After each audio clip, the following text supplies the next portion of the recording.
Berasal dari salah satu subscriber kami, sebut saja namanya ini Indah. Mbak Indah ini membagikan pengalaman horornya ketika waktu masih kuliah. Nah, waktu Mbak Indah ini di kosan, dia ini berpapasan dengan salah satu penghuni kosan. Sebut saja dia ini namanya Yuni. Mbak Indah ini kaget karena kemarin si Yuni ini pulang ke kampung halamannya. Pintu kamarnya Mbak Indah ini ada yang meledak. Setelah itu Mbak Indah ini sedang melamun karena sedang memikirkan apa yang terjadi dengan Mbak Yuni. Ketika mendengar pintu kamarnya diketuk, Mbak Indah pun langsung tersadar dari lamunan dan segera membuka pintu kamarnya.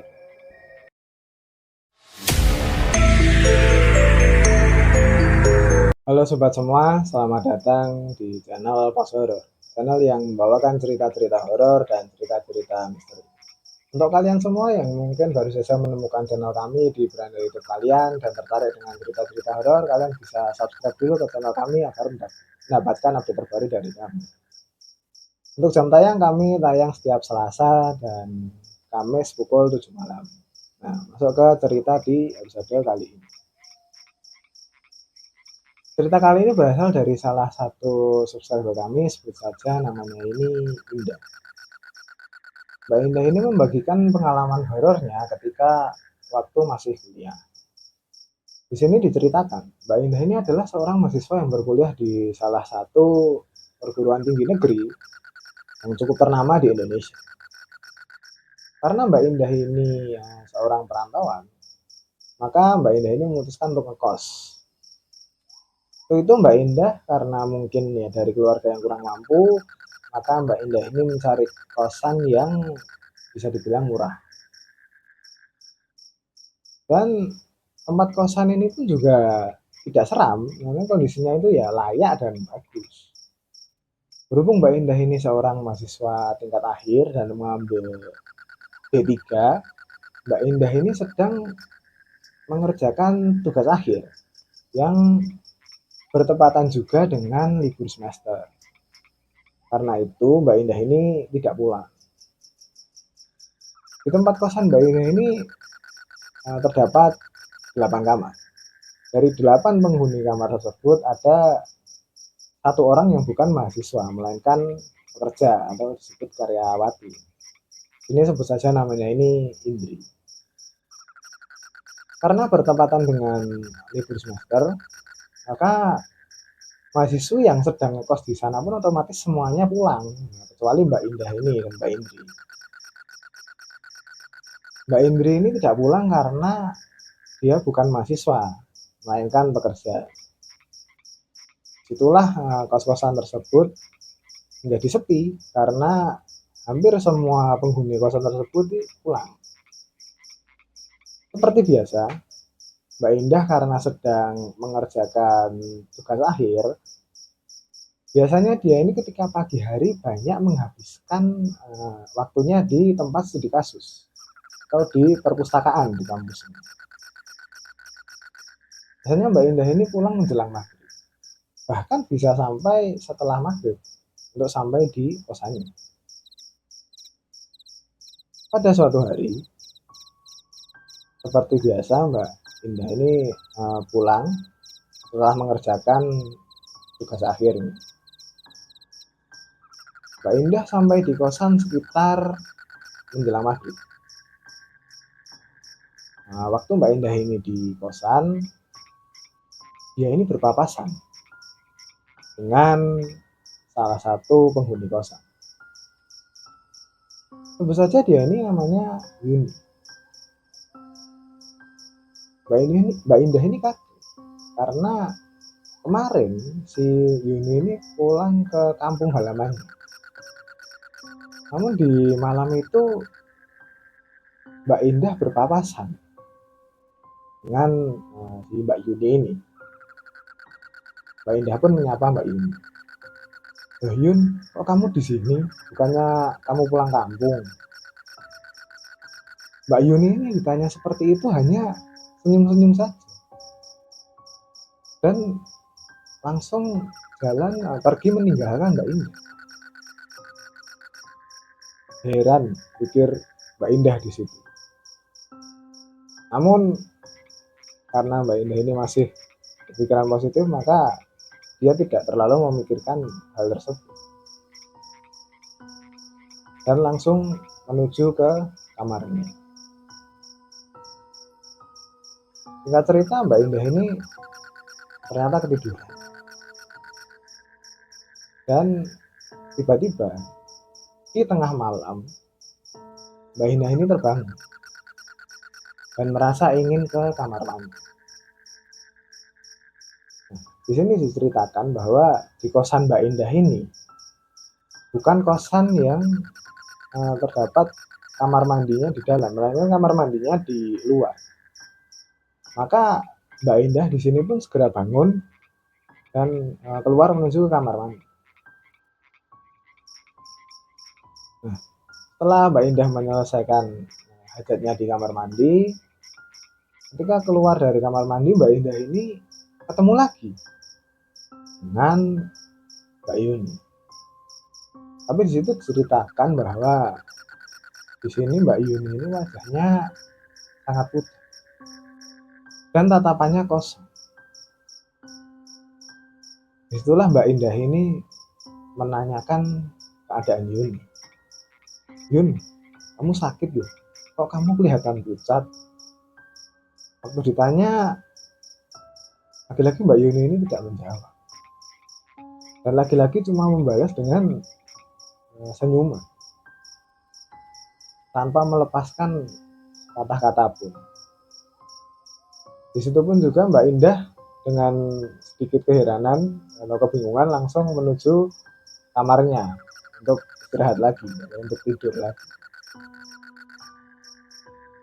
Keesokan harinya, Mbak Indah ini berangkat untuk mengerjakan tugas akhirnya seperti biasa. Ketika ingin berangkat, Mbak Indah ini berpapasan dengan Mbak Indri. Maka Mbak Indah pun menyapa Mbak Indri. Mbak, mau berangkat kerja? Mbak Indri pun menjawab, iya ini aku mau berangkat kerja. Nah, kemudian Mbak Indah ini menjawab lagi, hati-hati ya Mbak. Dan kemudian mereka pun berangkat ke arah tujuannya masing-masing. Lalu singkat cerita, Mbak Indah pun pulang ke kosan. Sekitar mendekati maghrib, Mbak Indah ini lagi-lagi ketemu dengan si Mbak Yuni. Dan seperti biasa lagi, Mbak Indah ini menyapa dan menanyakan kondisi Mbak Yun. Yun, kamu kenapa kok kelihatan sakit? Terus dari tadi aku ajak bicara dari kemarin, kok cuma diam-diam saja? Namun lagi-lagi Mbak Yuni ini hanya membalas dengan senyum dan tanpa menjawab patah kata pun. Mbak Indah dengan rasa heran lagi-lagi masuk ke kamar. Nah, tengah rasa heran itu tiba-tiba pintu kamarnya Mbak Indah ini ada yang mengetuk. Setelah itu Mbak Indah ini sedang melamun karena sedang memikirkan apa yang terjadi dengan Mbak Yuni. Ketika mendengar pintu kamarnya diketuk, Mbak Indah pun langsung tersadar dari lamunan dan segera membuka pintu kamarnya. Dan setelah dibuka, ternyata yang mengetuk pintu kamar kosan Mbak Indah ini adalah Mbak Indri. Kemudian Mbak Indah ini bertanya kepada Mbak Indri, loh Mbak, sudah pulang? Mbak Indri pun menjawab, iya tadi pulang cepat. Nah, kemudian Mbak Indri ini ternyata ingin mengajak ngobrol Mbak Indah. Maka masuklah Mbak Indri ini ke kamar Mbak Indah dan menutup pintu kamarnya. Meskipun Mbak Indri mengatakan sesuatu pada Mbak Indah.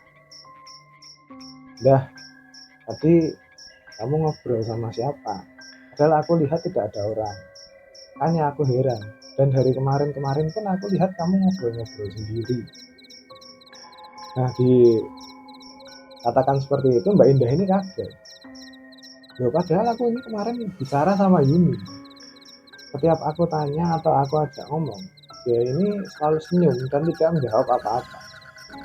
Aku juga heran sebenarnya kenapa Yuni ini jadi begini.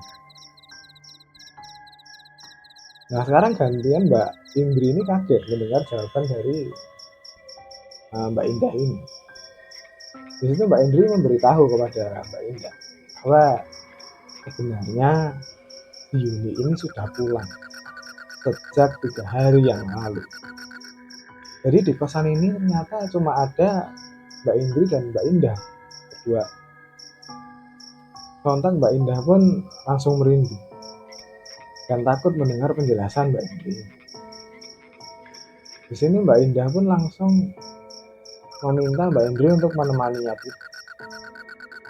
Karena ternyata Mbak Indri pun ternyata juga merasa takut. Otomatis Mbak Indri pun langsung saja mengiyakan ajakan si Mbak Indah ini. Lalu kemudian keesokan harinya, kebetulan besok itu kan karena keesokan harinya itu hari Minggu, mereka ini lanjut tidur sampai siang. Nah, setelah itu mereka bangun melakukan kegiatan bersih-bersih dan sebagainya. Singkat cerita, malam kembali tiba. Mereka ini kembali merasa ketakutan karena kejadian kemarin. Mbak Indri pun masih takut karena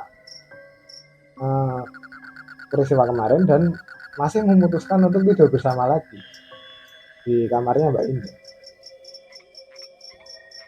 Di malam itu mereka berdua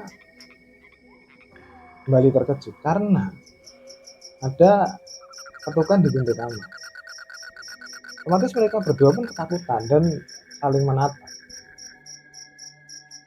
Setelah beberapa saat, akhirnya Mbak Indah ini memberanikan diri untuk membuka pintu. Dan alangkah kagetnya, depan kamarnya itu adalah wujud yang menyerupai Mbak Yuni.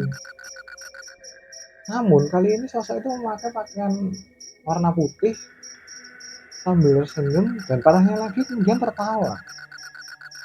Karena hal tersebut mereka pun langsung ketakutan dan langsung lari saja keluar kamar saking paniknya dengan lari ruang langgang keluar kamar menuju rumah ibu kos. Yang kebetulan juga karena rumah ibu kos ini bersebelahan dengan kos-kosan mereka. Nah, karena mendengar kegaduhan itu, yang karena rumah pintu ibu kos ini digedor-gedor, ibu kos pun segera membuka pintu rumahnya. Dan betapa kagetnya ibu kos ini mendapati Mbak Indri dan Mbak Indah ini dengan wajah yang pucat dan tampak ketakutan. Ibu kos pun segera mempersilahkan mereka masuk dan memberikan minuman hangat. Setelah beberapa saat, mereka pun tenang. Kemudian si ibu kos ini menanyakan, kali ini kenapa? Kok seperti orang ketakutan, lari-larian? Mereka berdua ini menjawab. Mbak Indri dan Mbak Indah ini menjelaskan kepada ibu kos bahwa mereka ini mengalami kejadian horor di kos-kosan itu, yaitu ketemu Mbak Yuni ini tadi. Padahal sebenarnya dia sudah pulang. Nah, si ibu kos ini setelah mendengarkan penjelasan mereka berdua, bos ini mempersilahkan mereka berdua ini untuk tidur di rumahnya. Nah, dan juga karena kejadian ini, yang akhirnya Mbak Indah dan Mbak Indri ini memutuskan untuk mencari kosan baru. Akhirnya mereka pamit kepada ibu kos dan cari kosan baru. Nah, itu tadi cerita dari Mbak Indah mengenai pengalaman horornya ketika dia ngekos waktu masa kuliah. Mungkin kalian juga pernah mengalami kejadian sama waktu di kos atau waktu di kampus, mungkin kalian bisa komen di kolom komentar. Dan untuk kalian yang mungkin punya cerita untuk kami bawakan di episode selanjutnya dan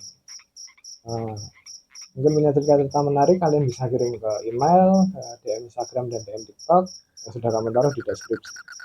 Dan juga untuk kalian yang menyukai video kali ini, jangan lupa untuk klik like dan share ke teman-teman kalian agar video ini juga bisa dinikmati atau dilihat oleh teman-teman kalian. Saya ucapkan terima kasih untuk kalian yang sudah menyaksikan kami hingga saat ini. Dan terima kasih dan sampai jumpa.